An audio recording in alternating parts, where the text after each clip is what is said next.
present the end of Modim. The Yeshua, Hashem needs the Yeshua. Hashem is waiting. He wants to reveal himself. He wants to bring the Geula. And we are supposed to be hoping that Hashem will be able to fulfill his dream and bring the Geula and bring the Mashiach, and everyone will say in the whole world that Hashem Elokei Yisrael Melech B'Kol Moshiach V'Y Hashem Melech Al Kol Haaretz.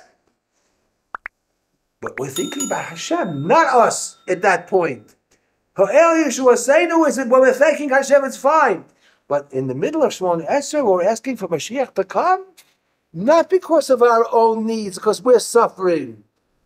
Our suffering is a drop in the ocean compared to the suffering of Hashem. Because Hashem is with every single Jew all over the world, collectively feeling everybody's pain. And this person in Europe who wrote this before the war, he's asking himself, I'm looking around at all the people at davening. Do they have that in mind when they're davening? Or they stop short. I need this, I need that, I need the refuah, I need parnasa, I need this, I need that. Is anybody asking themselves, what about Hashem? How many people are asking for the Geula for Hashem? He says, that's the reason why he doesn't come. He didn't send the Geula. Why didn't he send it? Because we're not asking for him.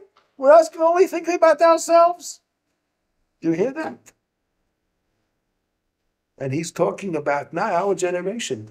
You know what we call our generation, what it's called? It's called the Me Society.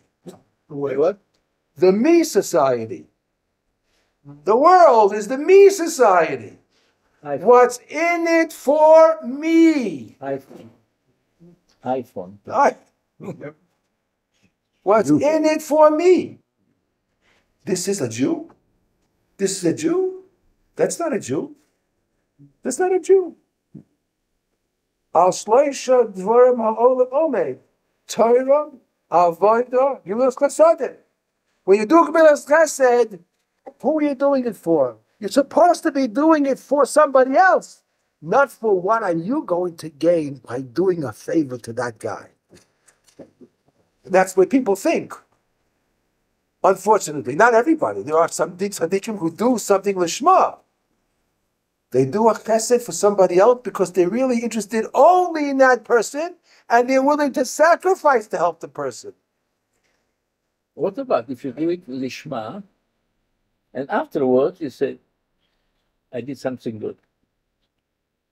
That's all right. There's nothing wrong with that. You're proud that you did it lishma. You feel good that you didn't do it for any selfish reasons. So Baruch Hashem, fine. You should be happy. That's the real simcha. When you really did something lishma, you did it for somebody else without any personal interest. Yeah. That's the best. That's the way it's supposed to be. Torah also. The yeshivas are full. There's so many yeshivas all over the world. The yeshivas here, kindly yeshivas.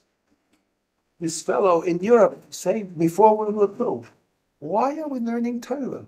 Why are they learning Torah? Why? Why? Oh, this one wants to become a guy. This one wants to become a paisit. This one wants to become a teacher. They're all doing it because they have a personal interest. Yeah, imagine that. The yeshivas. Why are people learning Torah in yeshivas? Are they doing it because Hashem said to learn Torah? It's a mitzvah. You're doing Hashem's mitzvah. Learn Torah for Hashem. Learn Torah for the Shekhinah. How many people are learning Torah for that reason? Even today, we learn Torah because I want to be educated. I don't want to be an ignoramus. I want to know things. I want to know. It's all I. It's all for me. You realize what the situation is? It's extremely, extremely serious. Very, very serious. The tefillas that we are giving every single day, we would be a binyan man. Why do we go to shul? Why do we daven? We're daven with kavanah. So this our friend here wants to say, maybe you should daven by yourself. If you can't daven with a minute because they daven too fast, at least daven by yourself, daven with your kavanah. Fine. But even when you daven for kavanah, who are you davening for? Who are you davening for? Are you davening for yourself? Or are you davening for the Shekhinah? For Hashem? Very, very important question. It's so important. It changes the whole world. And two questions. What about if you daven for someone else, like for example the Israeli soldiers?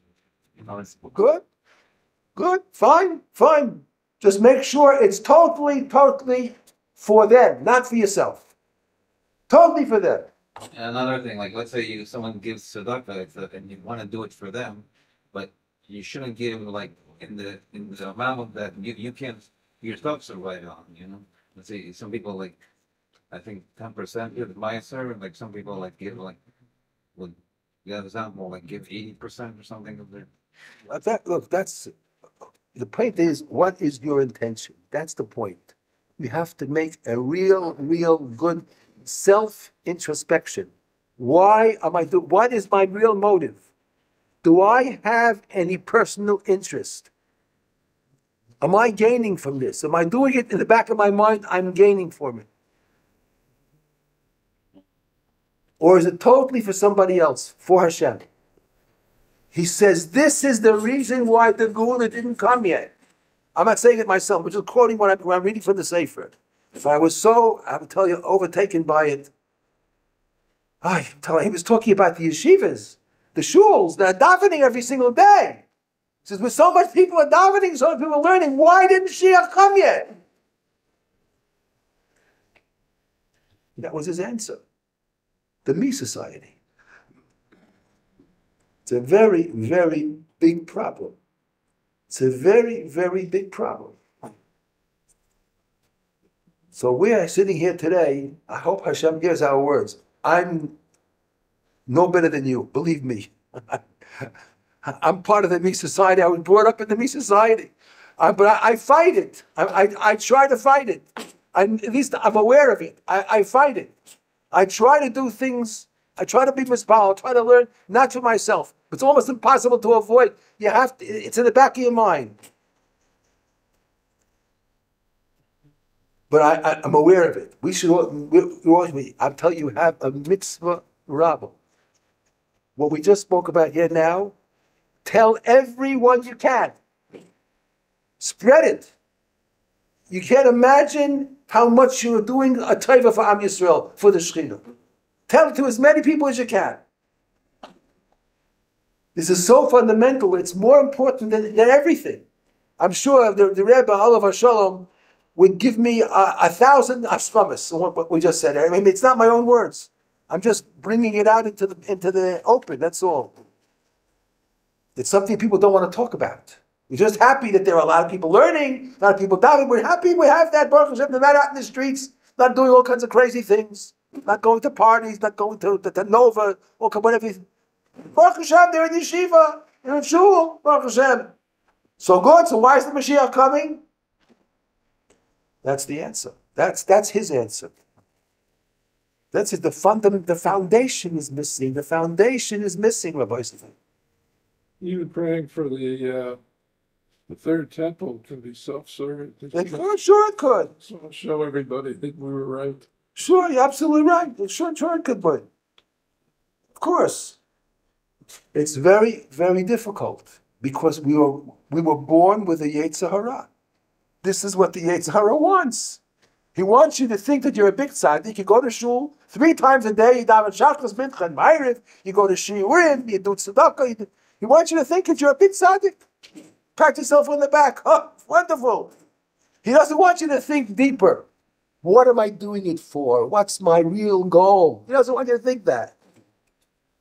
Then he's happy. You're fooling yourself, and that's it. And then he has what he wants. I didn't expect to think about this at all, to talk about this today. It wasn't planned at all. But you have the schus. You have the schus. So what's the answer? You daven by yourself or daven with a minyan? It's not that's not the point already. Whenever you daven with minyan or with yourself, what is the goal of your davening? What is what you're really looking for in the davening? No. What's your goal? Are you davening for yourself or are you davening for Hashem? That's the point. That's the point. Wow. Okay. What I came in to talk to you about today, what I wanted to talk about, we still have time. We still have time. It's also very important. And it's about Speros Omer. I took a look at the sinner that they have here in Chabad. And it's very, very lacking. I made some copies here. Please, everyone, take a sheet. I made 6 copies, and so there's 7. All right, Chanoch, I'll get you another one if it's in Hebrew. Take one and pass the rest. Take one and pass the rest. Can't read it. Can't see it. If you can't see it anyway, all right, but.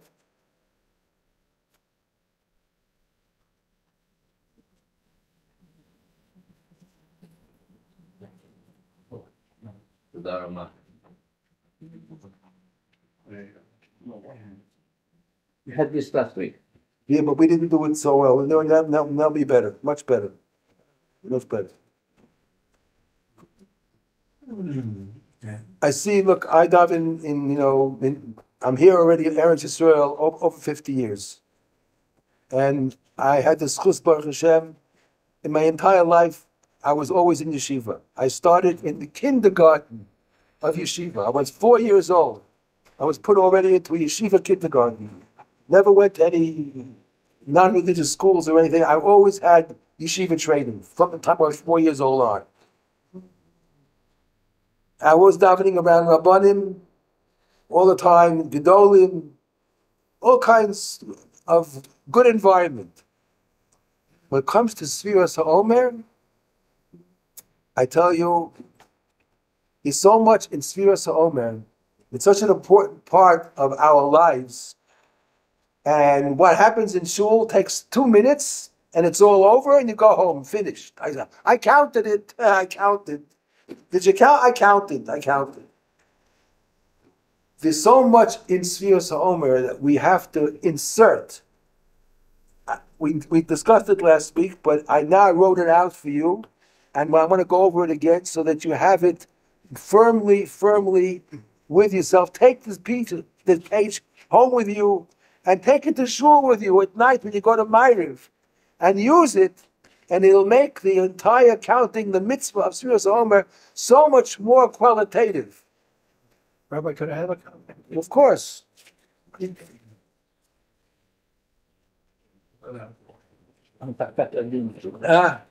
That's chelik. That's chelik of it. Chelik of it.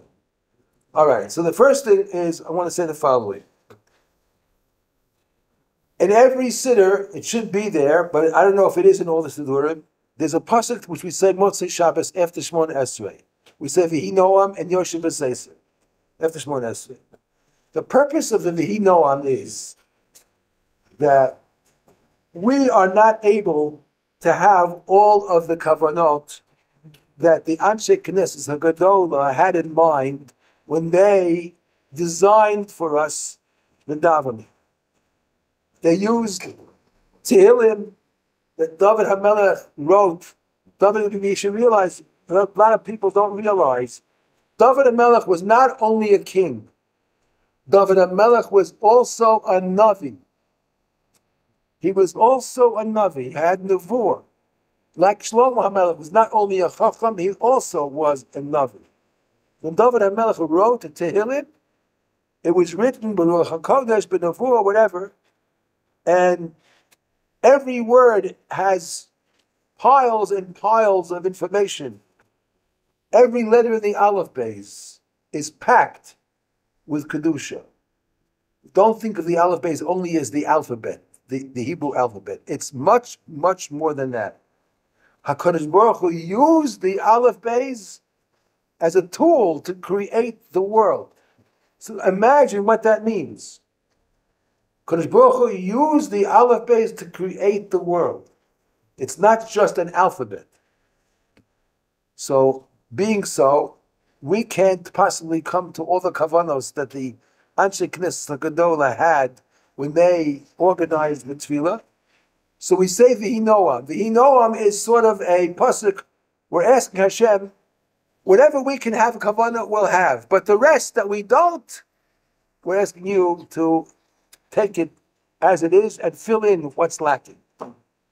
So it's always important before you do any mitzvah, before you do any ma'aseh tov, before you do birchas hamazon, before you put the tefillin on, before you put the tzitzis on, say the hinoah. That gives whatever you're doing a much greater quality. It's much richer, much richer. And the kavanas that you're supposed to have, but you don't even know what the kavanas are, hopefully Hashem will fill it in for you. All right, that's the hinoah. The whole prayer and the 2 lines. It's only 2 lines, right? But that's from Tillim. Those 2 lines, V'hinoam, is a pasuk in Tillim. I think it's the end of Kapitel Tzadi, I think it is. Tzadi Aleph. It's on Motzach, right? Huh? You do that on Motzach. Yeah, but you should do it for every mitzvah. Before you put your tefillin on in the morning, before you put in your talis in the morning, you should say V'hinoam also. Before you make the bracha. I didn't know you're allowed to say that. Huh? I'm saying I didn't know that you're allowed to say it during the week also. Well, of course. It's a pasuk quoting a pasuk from Tillim. If you say What's the difference between the Shem Yichud? the Shem Yichud is very specific. They tell you what you want to do one thing. You want to make a chibur. V'hinoam is very, very general. Anything that I don't know what the kavanas are, Shem, you fill it in for me. That's all. Okay, so before you count Speros Omer, say the V'hinoam. Say the pasuk V'hinoam, and have in mind that I cannot have all the kavanas that I'm supposed to. So whatever I cannot have, I don't know the kavanos. Hashem, I'm asking you to fill it in for me. But we have to try to do what we can. All right. So there's 2 major, I would say, goals in Speros Omer. 2 major goals. One goal is to restore our intellectual maturity, our religious intellectual maturity, giving us a higher state of awareness. That's the first goal. The second goal is what we call hamtakas hadin. We want to sweeten the dinim and the difficulties in life, in the world. This is the time to do it. Okay, so there's 2 things that we're trying to accomplish. All right. So the bracha will have the words that we use, and the main thing is, how do we accomplish these 2 things? If you go with what goes on in the shul, you say the bracha, you say Hayom Shisha V'Esin Yom, that's it, finished. Without any kavanah, without any knowing, and they don't say V'hinoam, all these things. It's very, very lacking, very, very poor. There's so much wealth, but they're just not tapping into the wealth, either because they don't know or they didn't have the chinuch. I don't know what to say. So we're doing with our share is officially the kavanos of tefillah according to the Baal Shem Tov. So after we finish and after Shavuos, maybe we'll get back to the Baal Shem Tov on the daily tefillahs too. But meanwhile, we have to do what's Nogei L'Maisa right now. Nogei L'Maisa right now is Speros Omer. Okay, so let's take a look. On the page in front of you,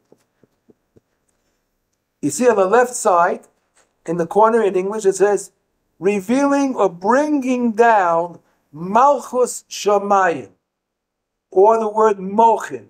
That means intellectual awareness, maturity.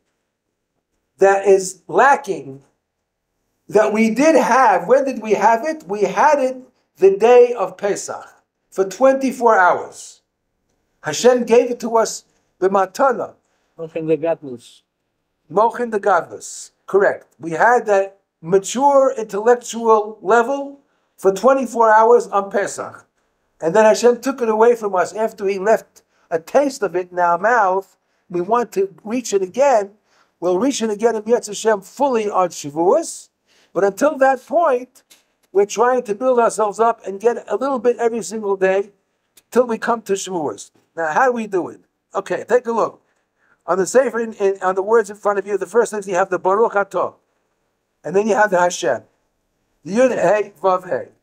Now I wrote on top of the Yud Hey Vav Hey, I have the word Aleph Hey Yud Hey. Aleph Hey Yud Hey is where the intellectual maturity comes from. It comes from the highest levels, from the sphere of Bina. We know all that name, Ehyeh Asher Ehyeh. That is what you have to be thinking of when you say the word Hashem. Baruch Atah Hashem, think of the word Ehyeh times 10. Why times 10? Because you want the intellectual maturity to go down into every part of you. You also have 10 spheros. Every person has 10 spheros in himself. So you want the intellectual maturity not only to be in your mind, we want it to be in your entire body. So when you say this, Baruch Atah, and drag it out. Baruch Atah Adon. And as you're saying that, think of Ehyeh going over the mind in your Ehyeh 10 times. That brings down that maturity. The Shem Hashem is the where as the Koach. Then you say Melech HaOlam Asher Kiddushanu b'Mitzvosav Tzivanu Al Speros Omer. Speros Omer, you see, I've underlined the Samach and the Hey. The Samach and the Hey are 65. Samach is 60, Hey is 565. What is so special about 65? 65 is the same gematria as the word Aleph Dalet Nun Yud, which is the Shechina, which is equal to Malchus, the last of the spheros. So what are we trying to do? We're trying to bring down from the highest levels, from Ehyeh, Aleph A Yud A. We want it to go down all the way to the 10th level. What is the 10th level? The lowest level? The lowest level is the Malchus, is the Shechina. Within ourselves also. Not only in the spiritual world, but in ourselves. Every person is comprised of 10 spheros. So we want this intellectual maturity to completely pervade our entire body. All the way down to the lowest level. That's indicated in the Samach Hey. The 65, Speros Omer. Is that clear? Any questions on that? Are you saying the gematria is the same for the Shekhinah? No. Shekhinah is just another name. It's another name for it. That's all. The gematria is the same as the word Aleph Dalet Nun Yud. Shekhinah is a much higher gematria. The Shin alone in the gematria, Shekhinah is 300. But the Speros Omer, the Samach Hey, is an indication. It's a hint. It's a hint. What are we trying to do by saying the Sphira? By counting, by bringing them, we're trying to bring down the intellectual, as Rabbi Yaakov Meir said, Mochin de Gadlus. We want to bring down the intellectual maturity that we had on the day of Pesach when we left Mitzrayim. And every year when Pesach comes, the night of the Seder, for 24 hours, we also have that intellectual maturity.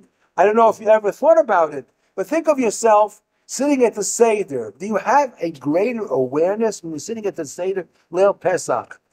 You have all of a sudden, you feel a little bit differently. You're more aware of things. You think about the history of Am Yisrael. You have more feeling, more sensitivity. That's what you should have on the Leil HaSeder, and it should stick with you when you go to shul the next morning and you say Hallel and so on. So you should have for 24 hours this extra sensitivity, this extra awareness. That's what you have on the first day of Pesach. Comes along Chol HaMoed already, boom. You had it for 24 hours and the spell's broken. So is it religious maturity, would you say? You could call it that. You could call it that. But I don't know how you, in your mind, think of religious maturity. It means a very strong awareness of God. That He's running the show. And you have great feelings of gratefulness to Him. Otherwise, we'd still be in Mitzrayim. Who knows what would be with us? He took us out of there. So you have a feeling of gratitude. And as long as you brought it up, I want to tell you something very interesting, which came up also Erev Shabbos. You brought up the union of we're supposed to have this feeling of gratitude. Think about this from one rabbi saying, it's such a beautiful idea. It's amazing. I hope we'll have time. Yeah, let's see. We'll try. We all know when a person does an Avera, if he does it b'mezid, if he does it intentionally, in the Torah, we don't find any written kapara for it. We don't have it for a mezid. For a mezid, you have to go to a Rav, say, I intentionally did this, I did an Avera, I was angry, I ate chazar. I wanted to show, I don't care what you say, God. I want to eat chazar, I enjoy it, I'm going to eat chazar. For that, there's no kapara. You are a rebel. You are a rebel. I don't excuse that at all. When do I give you some kind of leniency and accept your apologies? If you did it b'shogeg. If you did it, you didn't intend to do it. It was inadvertent, as we call it. Why did I do it? Because I was careless. I didn't take enough care. I did it b'shogeg. Okay, you did it b'shogeg? For that, I'll accept the carbon. Yeah. If you do it b'mezid, for instance, when somebody suicides himself, they say, Ruach Shtut. Then we say Ruach Shtut if you do something b'mezid. It could be, but you knew what you were doing. You did it in nevertheless. You know. So of course it's a Ruach Shtut is behind it. It's a narishkeit, but you did it because of kas. Yeah. You did it anger. So you rebelled. You rebelled. So you have to go to a rabbi to find out what to do. I can't give you. Hashem doesn't give us any leniency in such a case officially. Of course, you can always do tshuva. There's avadai. There's no question about that. But in the Torah, there's no karbanos, no substitutes. A person does an avera b'shogeg. He didn't intend to do it, but he was careless. He didn't take enough caution, and therefore he did it b'shogeg. He didn't know today is Shabbos. What do you mean he didn't know today's Shabbos? Look at the calendar. What do you mean he didn't know Shabbos? The whole world knows when it's Shabbos. All of a sudden you forgot it's Shabbos? Okay, it happens.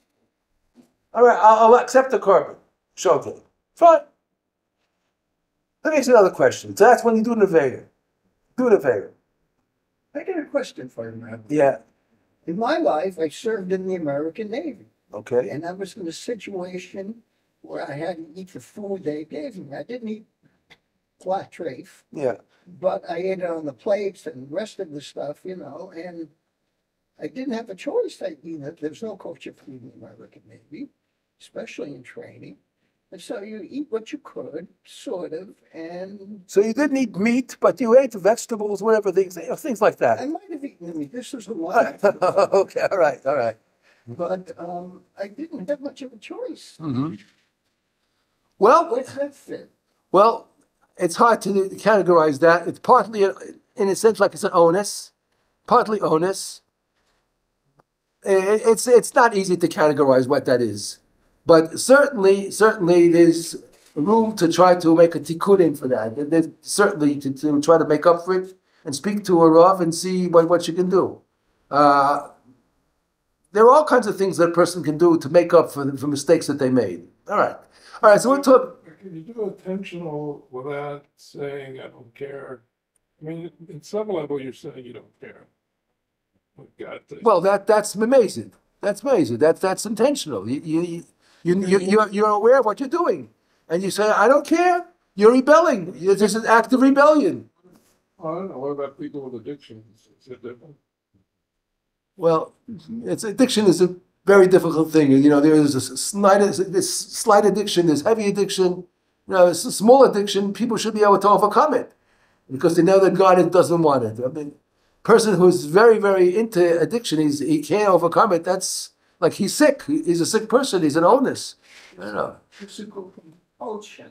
Yeah. Yeah, if you're addicted to opium, you get sick if you don't get it. All right. Anyway, so these are our Averos. Now here comes the interesting question. What about a person went through a wonderful experience and they came out, everything was fine. They were in a dangerous situation. Everything came out fine. Person was, I just heard just recently, 20 years ago, they were celebrating now a person called, I forget what was the name, David, Kutiel, I remember he was traveling down to Gush Katif 20 years ago with his family, his wife and his, I think, 4 children, and they were ambushed. His wife was pregnant, and they all were killed. They all killed. His wife and the children all killed. He was the only one that came out alive.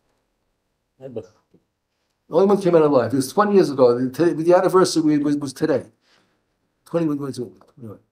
So something like that happens. I mean, of course, it's very, very sad. But what about the fact that you were saved? He came out alive. He's still, and not only is he alive, Baruch Hashem, he was able to take himself in hand. He remarried, and he has another family now. Point is, what do you do? What do you do in such a case? How do you express your thank? Oh, first my thank, I'll say Hagoimo. Go up to the Sefer Torah, Buchat Hashem HaGomel Chasadim Tamil Israel. I'll say Moedim Nachla'OT every single day with my whole heart. I thank Hashem for it. You know something? It's really not enough. It's not enough. When you do an Avera, even if it's a shogeg, what does it mean that Hashem will take a carbon, be a carbon chatas, a carbon asham? What does it mean he'll take carbon chatas? It means to say you have to imagine that you should really be on the Mizbeach. You belong there. And you know, when they brought the carbon, it says, V'samach es yada, you have to put your hands on the animal and think of yourself, it's me on the Mizbeach. Then they shech the animal, and Shamayim, they'll accept it. You realize what you did? Okay. You really would want to give your life, but I'm accepting a substitute. So we'll take the carbon and said, but you should feel that you owe your life to Hashem because you rebelled. You rebelled. That's for Avera. What about this case that we're just speaking about now, when a person went through a dangerous situation, like this case that we just spoke about, the ambush down in Gush Katif, and he was saved? Or like we had, there was not long ago here in Be'er Sheva it was, I think it was Be'er Sheva, there was a gun of children playing, and all of a sudden came a very heavy sandstorm, and then they had to leave. A couple of minutes later, missiles fell into the gun, and there was nobody there. Nobody there. You don't thank Hashem for that? You don't feel that your life was saved? Of course. Why is it different than bringing a carbon you did in Avera? Listen to this. This past week, in Pashas Emor, it says, when you bring a carbon taida, what do you mean a carbon taida? I said Moedim NACHLAOT. I said Akbichas Hagoimo, Bakriyas and Taira. A carbon taida. I have to be a carbon. When you had your life saved, don't you owe your life to Hashem? Just as if it was an Avera, you have to think of yourself on the Mizbeach. You really deserve to give your life up to Hashem because you rebelled. But also, if your life was saved, He spared you your life, you also owe Him your life. You have to bring a carbon taida, zevach toda. That's what happened when the base of English was standing. What was done the Korban Toda? Huh? What was used for the Korban Toda? It could be lechem. Not anymore. No, but doesn't make a difference. It's still. It makes a difference. But still. No, I mean it makes a difference because you thank God and then you kill an animal. Okay, so but you're saying if you make a head, it's because of my head. But it's still it's a carbon. It's an offering. It's not just enough words. Words are not enough. But I don't offer a line. I offer fruits, vegetables. But the food is life too. Okay, but it's still a carbon. Yeah, it's still a carbon. Something you have to give away to Hashem. This is bread is life, right? Even though we say lo alechem levado yechya adam, meaning to say bread is really the staple of life. But you have to have other things too. But really, bread is the main thing. Bread is the main thing. And you make the lachmei taida, That was the carpet that they gave in the base of English. Bread is the outcome of our work. All right, Psido. But the point is, it's a zeva. You have to bring a carpet too for thanking Hashem also. Mhm. So you have to realize it's not so simple just to verbally thank Hashem. You have to do much, much more. You have to really offer and sacrifice yourself when you thank Hashem for whatever He did. Okay. So we have time yet? Yeah, still have time.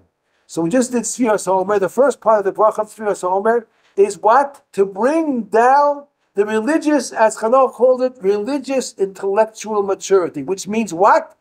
An awareness of the presence of God, that He is intimately involved in everything. Do not think of the God up there and we're down here. No, God is involved in everything intimately too.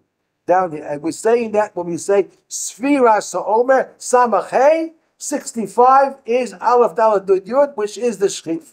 Okay. Now here comes the more difficult thing. Shayom. Right.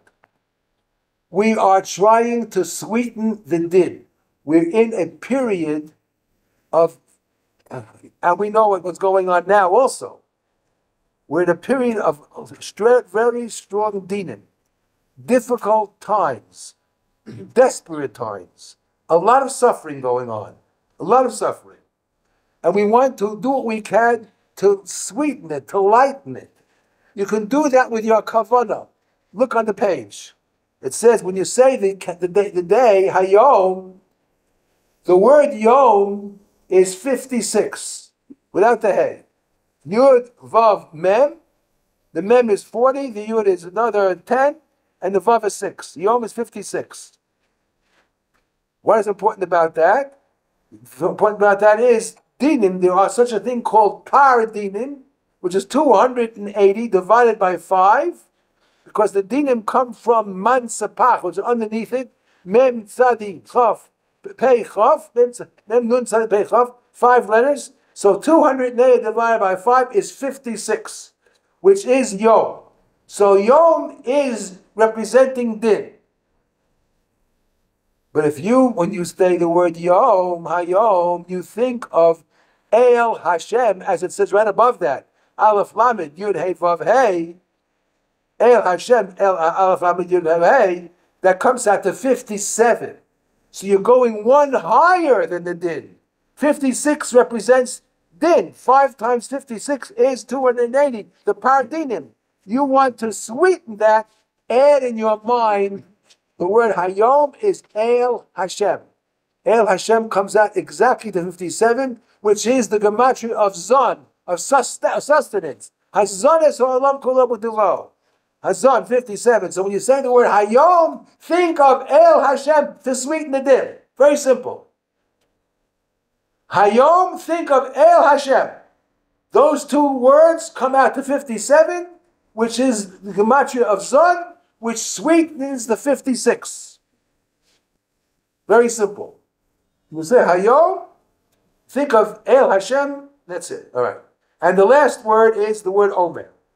The word on the Omer on the bottom, if you add the gematria of the word Omer, it comes out to 316, and then you add each letter by itself. There are 4 letters. 316 plus 4 is 320. There are also such a concept of Shach dinim, 320. Shach dinim, Shach is 320. Where do you get 324? Because the word din, Dalef Yud Nun, is 64. 64 times 5 is 320. So that Shach is represented by the word din there 5 times, which is 320. And you say the word Omer, think of 320 also. The counting of the Omer sweetens the din. So what is it? 64? 64 is the word din. Oh, yes. Din is 64. And since there are 5 dinim, 64 times 5 is 320. So when you say the word Omer, think you want to sweeten the din. So you have 2 sweeteners. The word Yom, you think El Hashem. And when you say Omer, you think of the word Shach. You want to sweeten the Shach dinim. You know what, Rabbi say? Let's do it all together now. You don't have to do it at night only when you're counting. You can do it a few times a day. And there were Rabbanim who used to count Sphira a few times without a bracha. without a bracha. They used to say the Yom, thinking in their mind to be mamtik the din. And today, last night was 26, correct? 26? So let's do it right now all together. Let's have the kavanah to be mamtik the din. So open up your siddur to 26. That's all together. Think, I want to, let's say, V'hinoam Adonai Eloheinu Aleinu Masi Yidenu Karnenu Aleinu Masi Yidenu Karneu. Okay. Hayom, I think Hayom, El Hashem. Shisha Ve'esrim Yom. Shehem. שלושה שבועות. Shlosh Shavuos Ve'chamisha Yomim La Omer. היום ועומר ממתיקים. Yeah, the word Yom and the word Omer, that's what makes the Hamtakah. So we all did it together, Baruch Hashem, we did Hamtakah Tzadin. You can do it yourself walking in the street. Do it yourself walking in the street. Do it 15 times a day. We need a lot of Hamtakah Tzadin. A lot of suffering going on there, unfortunately. That's it, Rabbi Sefer, today. Okay, Shai.